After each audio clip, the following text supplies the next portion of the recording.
Retirement is a blessing. It's really the most rejuvenating thing, most cheerful, most enjoyable thing of one's life. Retirement एक नई जिंदगी, एक अंत, एक शुरुआत।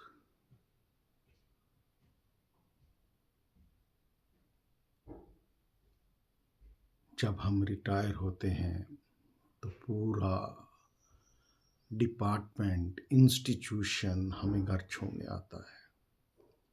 ऑन द जॉब रिलेशंस उस दिन खत्म हो जाते हैं। हाँ, कुछ रिश्ते जो दिल के बहुत करीब होते हैं,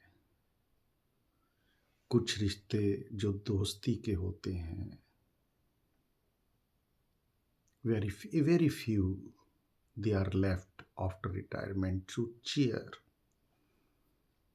बहुत कम होते हैं।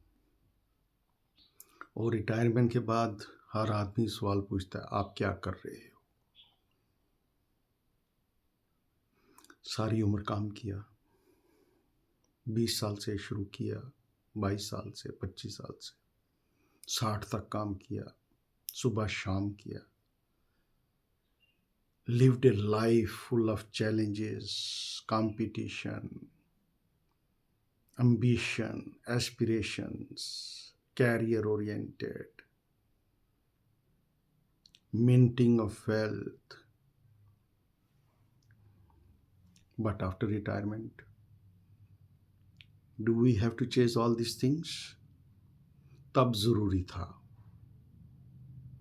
No official life has come to an end।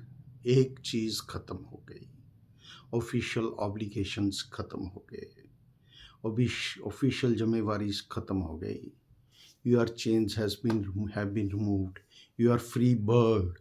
You can stretch your wings and move into the top echelons of the sky। You can move in your own direction। You can select the color of your choice। You can select the feelings of your liking। No restrictions। Family में भी बच्चों का pressure वो भी कम हो गया होता है, वो ट्यूशन का प्रेशर नहीं, इम्तिहानों का प्रेशर नहीं। सो उनको बस पे टाइम पे पहुंचाना है, वो प्रेशर नहीं, पीटीएम का प्रेशर नहीं। अब वो भी सेल्फ डिपेंडेंट होके होते हैं। Only you can say husband and wife,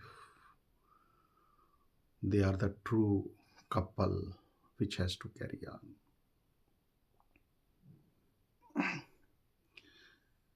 अब सारी जिंदगी हमने समाज के लिए दी और देनी भी है, क्योंकि हमें इस समाज में जीना है। अब भी जिंदगी समाज को देनी है, लेकिन अब अपने को भी देनी है, अपने लिए भी जीना है। रिटायरमेंट के बाद सभी एक सवाल पूछते हैं, आप क्या कर रहे हो? कल मेरी अपने प्रेस साहब से बात हुई, प्रिंसिपल सर से, राजेंद्र सिंह जी से। वो कहने लगे, पवन, हमारे पूर्वजों ने कितना अच्छा सिस्टम बनाया था, 4 आश्रम बनाए थे भाई। पहला बचपन का था, दूसरा यौवन का था जिसमें हमने विद्या ग्रहण की, तीसरा फिर गृहस्थ आश्रम आ गया जिसमें हमने अपना शादी की, बच्चों का पालन पोषण किया, बड़े किए। अब चौथा है रिटायरमेंट के बाद, तब वानप्रस्थ आश्रम होता था। यहाँ पे हम आत्म परमात्म मिलन करते थे। अब वो वानप्रस्थ आश्रम नहीं रहा।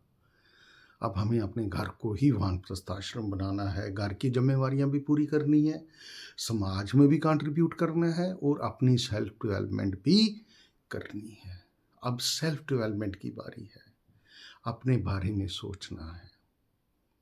रिटायरमेंट के बाद सबसे बड़ी प्रॉब्लम जो हर एक आदमी सोचता है वो है अकेलापन, लोनलीनेस। जब वो ऑन द जॉब होता है तो उसको 100 काम करने होते हैं, उसमें बिजी होता है, वो सोचता है मेरी वजह से ये चीज़ें हो रही हैं, तो वो उन चीज़ों के साथ जुड़ के रहता है।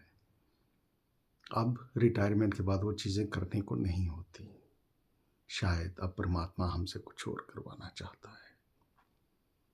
अब हमें रिटायरमेंट के बाद परम सुख पाने का मंत्र है कि हमारा शरीर 5 तत्वों से बना है, जो हमने कभी महसूस ही नहीं किया।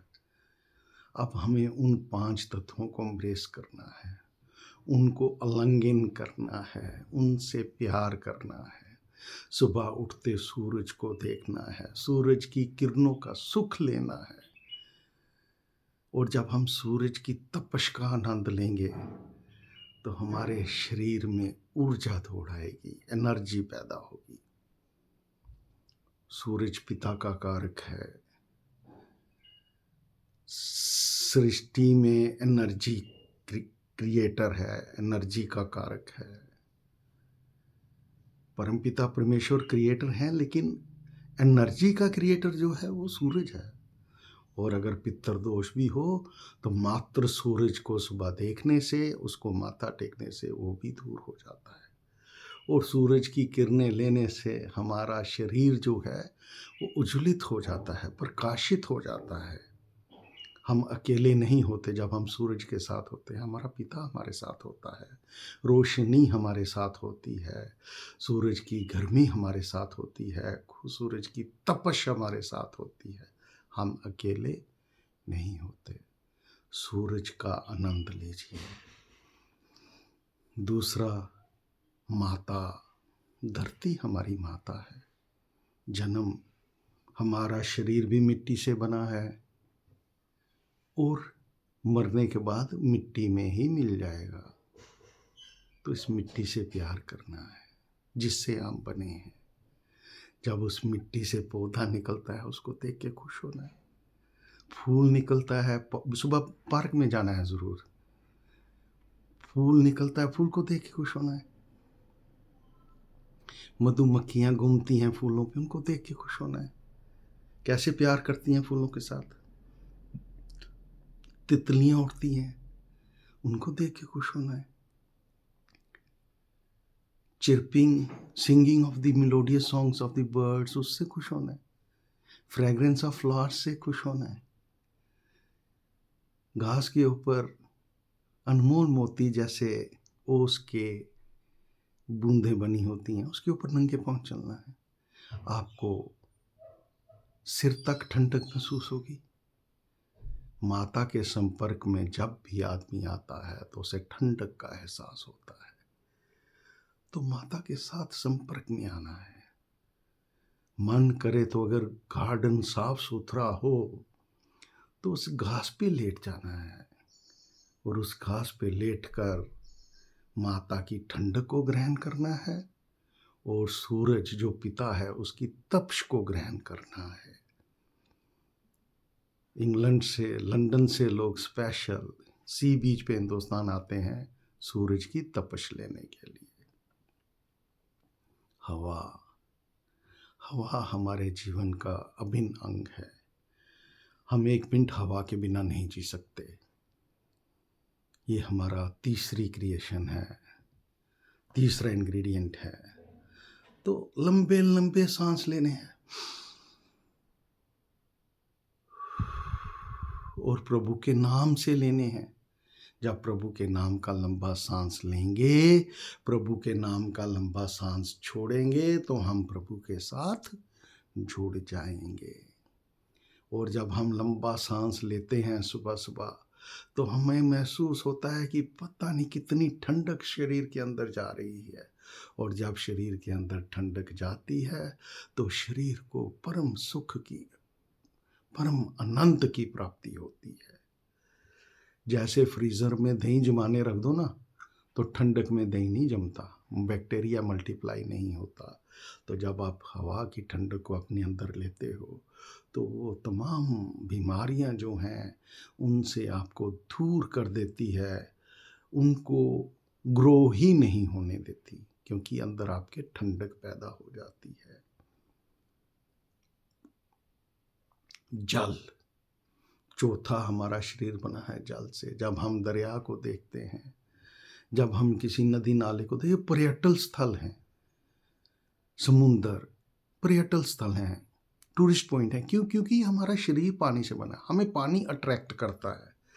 और जब हम पानी में जाएं, अगर घर के पास दरिया नहीं है, घर में भी नहाएं तो पानी की ठंडक को महसूस करते हुए नहाएं, पानी का आनंद ले, जल का आनंद लेते हुए नहाएं, उससे उसमें मज़ा लें। जब हम दरिया में लेट जाते हैं, थोड़ा थोड़ा पानी हो अगर उसमें, तो इतना आनंद की प्राप्ति होती है, कोई कहने की, और शरीर की एक एक नस ठंडी हो जाती है। लेकिन जल के पास जाना है। पांचवा तत्व है आकाश, जिसमें सभी ग्लेसिस हैं, सभी ग्रह हैं, सूर्य, चंद्र, मंगल, बुध, बृहस्पति, शुक्र, शनि, सभी ग्रह, राहु, केतु, सब उसमें विद्यमान हैं। कई गैलेक्सीज हैं ऊपर, सितारे हैं।